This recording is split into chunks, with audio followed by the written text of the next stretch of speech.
A bota de couro negro e espesso pisa pesadamente no barro vermelho misturado com sangue ainda quente e coagulado. Não existe nenhuma orquestra triunfal tocando ao fundo para celebrar a vitória do bem contra o mal. Existe apenas o som ríspido do vento seco cortando as tábuas apodrecidas do salão e o zumbido irritante das moscas varejeiras que já começam a devorar os cadáveres abandonados no meio da rua principal. Enquanto os grandes estúdios americanos gastavam milhões tentando vender para as massas a doce ilusão de cowboys de rostos limpos, camisas passadas e almas honradas, a verdadeira história era brutalmente diferente.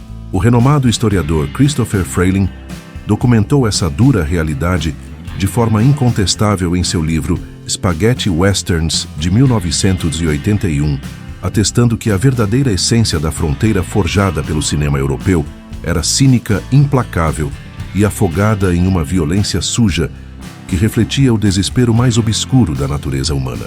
E foi exatamente no centro exato desse matadouro lamacento, infestado pela falta absoluta de regras morais, que uma figura sombria, pálida e absurdamente elegante surgiu do nada para reescrever todas as leis do faroeste. Um verdadeiro ilusionista da morte que não precisava rosnar ou levantar a voz para congelar o sangue nas veias das suas vítimas. O seu nome era Sartana, e o homem responsável por transformá-lo em um deus intocável da cultura pop se chamava Gianni Garco. Os cavalos já estão selados, e a nossa diligência está prestes a partir do salão rumo aos mistérios do atirador mais calculista do Velho Oeste. Mas antes de engolir essa poeira, confirme o seu pacto com a nossa lei. Deixe o seu like sem hesitar e faça a sua inscrição no canal Terra Sem Lei, para garantir o seu lugar definitivo no nosso bando de caçadores de lendas do faroeste. Os atiradores de aluguel e os caçadores de recompensas daquela época de ouro eram, na sua grande maioria, formados por brutamontes suados. Eram homens de ombros enormes, feições rústicas e dentes podres, que mastigavam tabaco vagabundo, cuspiam no chão de madeira dos estabelecimentos e atiravam dezenas de vezes de forma cega, irracional e barulhenta. Gianni Garco observou pacientemente essa fórmula saturada e previsível e tomou a decisão consciente de que o verdadeiro poder na fronteira selvagem não residia na força física bruta ou no tamanho do bíceps. O poder absoluto sempre morou na mente. Com essa visão cirúrgica, ele ajudou a construir a lenda de Sartana não como um simples mercenário, mas como uma entidade quase sobrenatural e mística. Um homem de postura irretocável, sempre vestindo um terno impecável e um longo sobretudo de lã negra que parecia capaz de sugar a pouca luz do sol castigador do deserto. A pele do seu rosto era sempre pálida em contraste com a sujeira ao redor.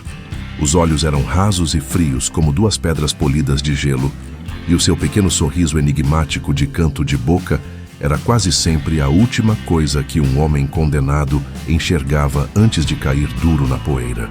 Tente imaginar a pressão insuportável de um salão lotado no meio do nada. O cheiro forte e enjoativo de uísque barato, suor azedo e fumaça de charutos baratos empesteia o ambiente fechado e sem ventilação. Um grupo de 5 pistoleiros perigosos, fedendo a pólvora queimada, e couro de cavalo sujo cerca de forma ameaçadora, uma pequena mesa de madeira redonda e cheia de marcas de faca. No centro do cerco, o homem de preto não demonstra um único milímetro de medo ou ansiedade. Ele apenas continua distribuindo as suas cartas de baralho com uma lentidão calculada e aterrorizante. O som seco e rítmico do papel grosso batendo na mesa soa aos ouvidos dos adversários como se fossem os pregos enferrujados de um caixão de pinho sendo fechado um a um. Garco não tocava no coldre de forma precipitada. Ele usava a psicologia letal como a sua arma principal. Pequenas caixas de música com melodias fúnebres que tocavam sozinhas misteriosos relógios de bolso de ouro que marcavam a hora exata da morte e até mesmo um cano de arma letal e silencioso escondido na manga da camisa de seda. Ele quebrava a sanidade mental e a confiança dos seus inimigos, minando a coragem deles por dentro, antes mesmo do primeiro estalo de pólvora ecoar pelo Vale Rochoso. Essa genialidade teatral e macabra transformou Gianni Garco no rei absoluto da elegância mortal. Porém, a genialidade de um astro de peso e de verdadeiro talento nunca pode ficar prisioneira para sempre atrás de uma única máscara de veludo negro. O risco de ser consumido pelo próprio personagem e esquecido pela crítica era enorme. Para provar de forma definitiva que ele não era apenas um refém luxuoso da própria imagem, Garco aceitou o desafio visceral de protagonizar a obra pesada e impiedosa $10.000 de sangue. E é exatamente aqui que a mágica da versatilidade atinge o seu auge cinematográfico.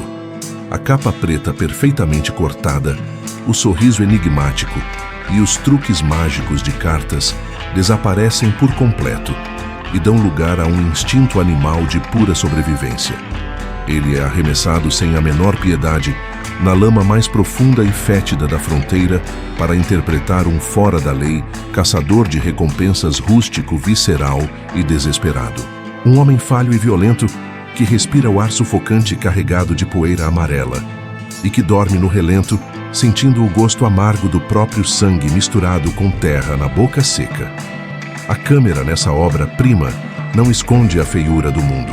Ela foca impiedosamente nos dentes trincados de dor no suor grosso e oleoso, escorrendo pelo rosto encardido de terra e na crueldade primitiva de quem precisa puxar o cão do revólver e matar alguém simplesmente para conseguir garantir o prato de feijão ralo da próxima refeição do dia.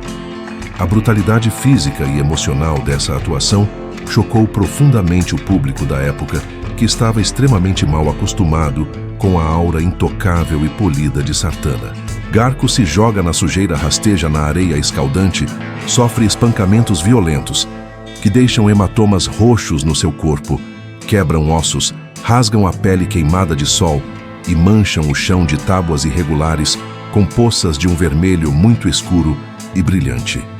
A textura fotográfica dessa obra é tão pesada, árida e opressiva que o espectador consegue literalmente sentir o ardor físico do sol rachando a pele dos personagens na tela. Ele prova através de tiros rápidos, dolorosos e instintos puramente animalescos que ele possui a habilidade rara de descer até o fundo do poço mais escuro da alma humana. Ele se iguala em barbárie aos brutamontes mais sádicos e cruéis daquela década dourada e mesmo envolto em toda aquela desgraça, ele ainda consegue se impor como o alfa indiscutível daquela matilha de lobos selvagens e famintos. Mas quando todos os críticos de cinema e os grandes produtores da Europa acreditavam cegamente que o astro havia atingido o teto limite da sua capacidade dramática, interpretando bestas violentas e assassinos rústicos, ele virou o tabuleiro do jogo de cabeça para baixo mais uma vez. Isso ocorreu na construção brilhante, tensa e absurdamente sufocante de Promessa de Sangue.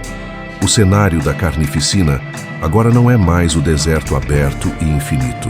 O palco do terror são as ruas escuras, apertadas e extremamente claustrofóbicas de uma cidade civilizada que está completamente afogada até o pescoço em corrupção, hipocrisia e acordos escusos.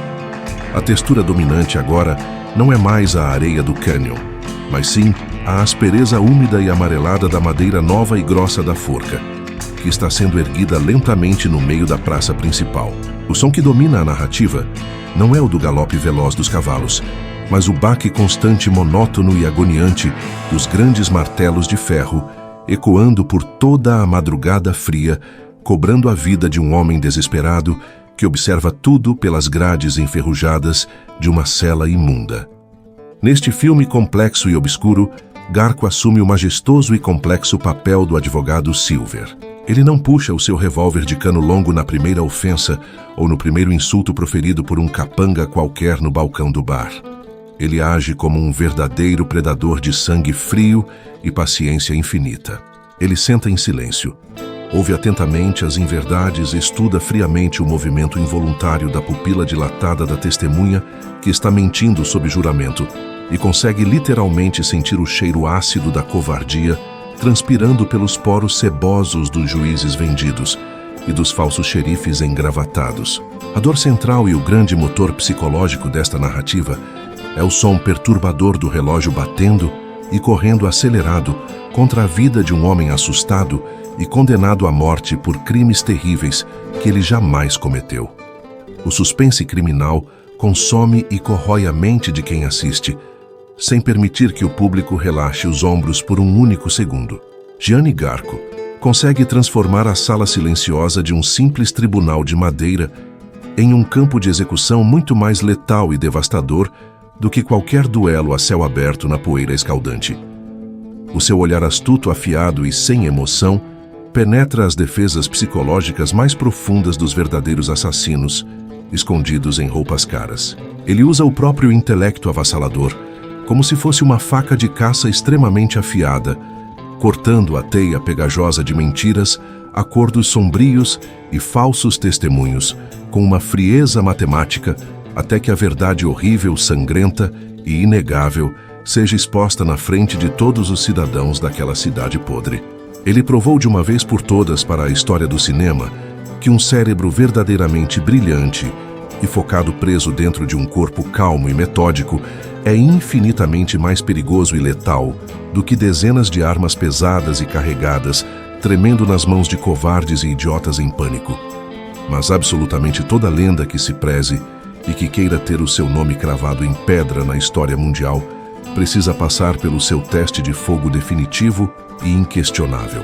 Aquele exato e silencioso momento no tempo onde o ferro cruza de frente com o aço forjado e o cinema inteiro é obrigado a prender a respiração para testemunhar a grandeza acontecendo em tempo real. E esse momento épico de consagração aconteceu quando Gianni Garco foi convocado para dividir o horizonte árido e melancólico com ninguém menos do que o monstro sagrado e imortal Lee Van Cleef, na magistral e tensa obra Duelo dos Homens Maus. A gravidade, o peso e a tensão que circulavam tanto nos bastidores poeirentos das gravações, quanto no resultado final impresso na tela do cinema, eram absolutamente palpáveis e elétricos. Nós estamos falando do encontro colossal de dois predadores alfas incontestáveis do faroeste, caminhando no mesmo terreno e medindo as suas enormes forças em cada pequeno silêncio, em cada olhar ríspido e em cada diálogo curto e cortante. Durante décadas a fio, a rica e poderosa máquina de Hollywood gastou rios de dinheiro e saliva tentando enfiar na cabeça do público americano e mundial a mentira romântica, bonitinha e heróica de que os grandes atiradores da lei e os foras da lei se enfrentavam de forma justa, honrada e cara a cara.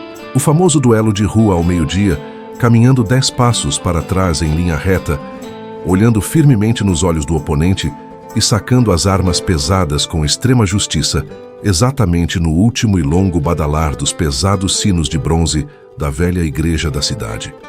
Mas a história real banhada em sangue sujo não perdoa a ilusão e cobra o seu preço em fatos inegáveis e cruéis. O lendário e implacável historiador Richard Slotkin, em seu gigantesco e brutal estudo acadêmico intitulado Gunfighter Nation, publicado no ano de 1992, trucidou essa falácia romântica e americana de forma definitiva e irrecuperável.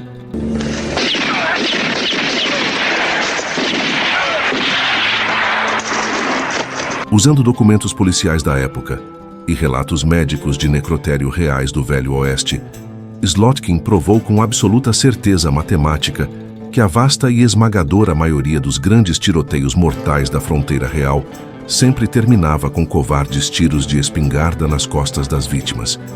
Terminava com emboscadas sangrentas e sujas em becos escuros no meio da madrugada fria. E principalmente terminava com mortes brutais, provocadas por assassinos embriagados e escondidos nas sombras, atrás das velhas portas rangentes de madeira dos salões espalhados pelas cidades fantasmas. A honra, o cavalheirismo e as regras de bons modos definitivamente não existiam no dicionário daqueles homens que pisavam naquela terra sem lei, e foi usando exatamente como base esse realismo sombrio histórico cruel, sem nenhum tipo de frescura ou falsa regra de cavalheiros, que Garco e o gigante Van Cleef entregaram aquela atuação histórica magnética e imortal para o público. Não havia romantismo naquela poeira levantada. Os pequenos e rápidos olhares faiscantes que eles trocam entre si segundos antes de tocarem a palma da mão no couro desgastado dos seus coldres, carregam o peso autêntico, agoniante e verdadeiro de dois assassinos que sabem perfeitamente que apenas um deles vai ter o privilégio e a sorte de encher os pulmões de ar e respirar no segundo seguinte. A morte paira sobre a tela invisível, mas densa como neblina. Não há justiça divina, não há piedade celestial. Não há espaço para clemência ou hesitação naqueles olhos semicerrados e focados no movimento do braço inimigo. Existe apenas o instinto primitivo e cego de sobrevivência, que deve ser alcançada a qualquer custo, de forma brutal, rápida e definitiva. A enorme versatilidade, o talento absurdo e a coragem inabalável de Gianni Garco, de nunca se contentar em ficar escondido de forma covarde atrás de uma única máscara de sucesso, fizeram dele um dos maiores e mais absolutos deuses da verdadeira era de ouro do cinema europeu. Ele não teve medo da sujeira e cavalgou de cabeça erguida pela poeira grossa e ardida da ignorância humana. Mergulhou os pés e as mãos na lama pegajosa da brutalidade mais explícita e soube usar a sua mente genial e o seu carisma magnético inigualável para elevar o saturado gênero do faroeste a um nível de suspense psicológico profundo que muito poucos diretores e astros tentaram ou conseguiram replicar nas décadas que se seguiram depois do seu reinado. Ele não apenas memorizava as falas e interpretava mecanicamente os seus personagens perigosos. Ele os encarnava, os absorvia e lhes dava vida com a própria alma e com o seu próprio sangue fervendo nas veias, entregando dor e realismo em cada frame fotográfico gravado na película. A grandeza inquestionável, a frieza elegante, a violência letal desse grande astro e o impacto profundo e duradouro de todas as suas grandiosas obras continuam muito mais vivos, presentes e fortes do que nunca no coração dos verdadeiros fãs e caçadores de relíquias e lendas perdidas do cinema. E a melhor e mais valiosa notícia de todas essas para você, que nos acompanhou até o fim dessa tensa cavalgada noturna, é que muitas dessas películas épicas, históricas e brutais, completamente na íntegra, sem cortes e excelentemente dubladas em português, estão disponíveis agora mesmo de forma totalmente gratuita e legalizada na imensa plataforma do YouTube. Basta um simples clique de distância do seu gatilho virtual para você poder sentar na poltrona do salão, assistir a esses verdadeiros espetáculos empoeirados e reverenciar com os próprios olhos a história verdadeira e a genialidade intocável que o passar arrastado das eras e o esquecimento de Hollywood jamais conseguirão apagar ou manchar da nossa memória coletiva. Eu sou Mário Salum, um caçador de lendas apaixonado por pólvora e pelas verdades ocultas da nossa história. Nós não estamos aqui para assistir a contos de fadas, nós cavamos fundo na poeira do tempo para resgatar a brutalidade nua e crua que os estúdios de Hollywood tentaram enterrar. Podem tentar apagar o passado, mas aqui no Terra Sem Lei, a fogueira continua queimando e a honra da fronteira nunca morre.